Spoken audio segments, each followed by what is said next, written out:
Hello and good evening everyone. I hope you guys are doing great. So congratulations to the selected candidates for KNB because it was a really tough competition this year and their seats were very limited this year. So most of you guys were asking some curious about what are the next step after this, what to bring, what to do. So I'm going to talk about this. So for those who don't know me, my name is Imran Shakir and I'm a master's student in Telkom University and I came here on a KNB scholarship as well. So the first of all, mostly selected students this year, they are asking about that what are the next process after selection. So first of all, when you in your portal, if you receive the acceptance link, so kindly go ahead and accept it, submit the form as fast as you can because I think the 14th is the last date for that.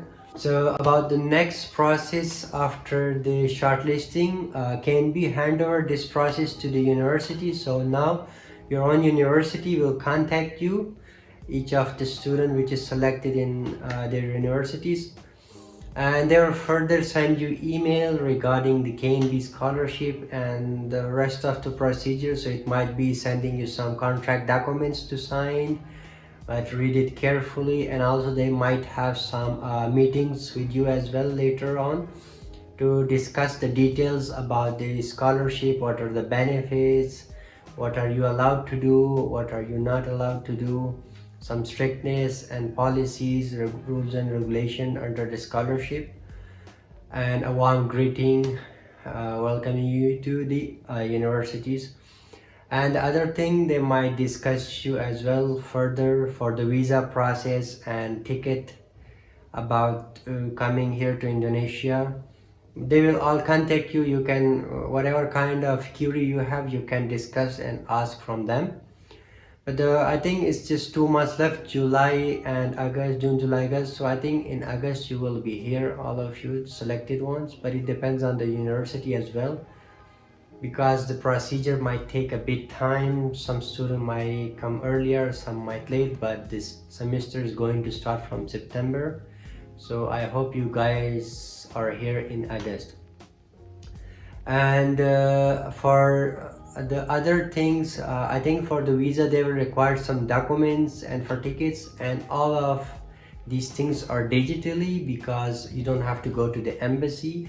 Indonesia have the option for e-visa, so you can just send them their documents, what they ask, the required documents, and then they will send you later on the e-visa for 1 month. I think later when you arrive here they will arrange to go to the immigration office and they will extend your visa. So some of the students were worried and confused about the classes, that it will be in Indonesian language or English. So I would just say generally overall, because it depends. Mostly for PhD and masters the studies are limited but more focused on research, and it also depends on the new university or maybe the professor itself. If he is willing to take class in English, it's up to him. But it is really important, and also the priority of this scholarship, that they are promoting their language. Mostly scholarship also in China and Romanian government scholarship and other, they also promoting their language, that a student must take his bachelor, master or PhD in Indonesian language and their national language. So the program is divided into two parts. First year for the language, so you will learn the Indonesian language for a whole year, and it's pretty much easy because within 6-7 months you will be good enough to talk to the people, buy food and traveling, and I mean you will be able to live in the environment easily. It's not that much hard. And after that your official study will start, maybe master, PhD and undergraduate. For us, as I'm the master student, so we had option that they said that books will be in English, and also the slides, most of them they provide in the class is also in English. But communication, sometime if some teachers want, professor, they can talk to you in English, but mostly of them is in Bahasa Indonesia. But I think it's pretty much manageable. In the time, when the time passed, you will learn the language more and more, and it will become easier for you. But also on the university level, most of the study is like self-study, so you have to work on yourself. So okay, and the third thing I want to discuss is mostly students are asking about what to do when we come to Indonesia, what are available there, how to manage accommodation. I also made a video on accommodation as well. You can watch that in detail, but I will just say generally that for accommodation, you have first option is the university accommodation, and they also encourage you to live in the dormitory of their university, because it's cheap and there are some facilities which are really good and free available, such as internet and a good environment, and plus electricity, or maybe like your own private bathroom, water. But if you live outside the university, so your expenses will get increased. You have to pay for electricity, you have to pay for internet, also accommodation, and maybe some places are expensive in a good area or far from the campus. So it depends, it's up to you guys.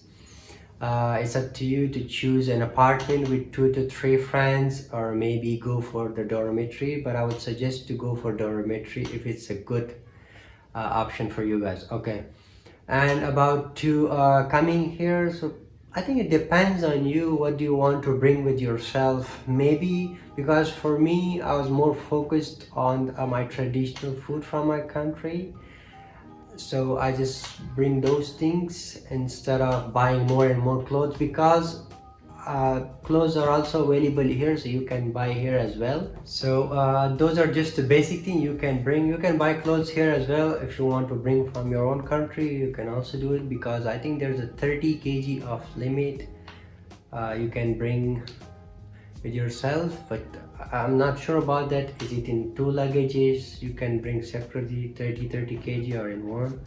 That's not a big deal.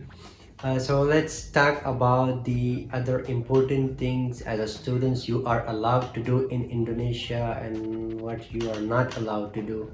So the first thing I would say that it is strictly prohibited that you are not allowed to work here as a part-time, full-time. It's not allowed. It's really strict. If the university find out, they might deport you. So it's better to focus on your studies.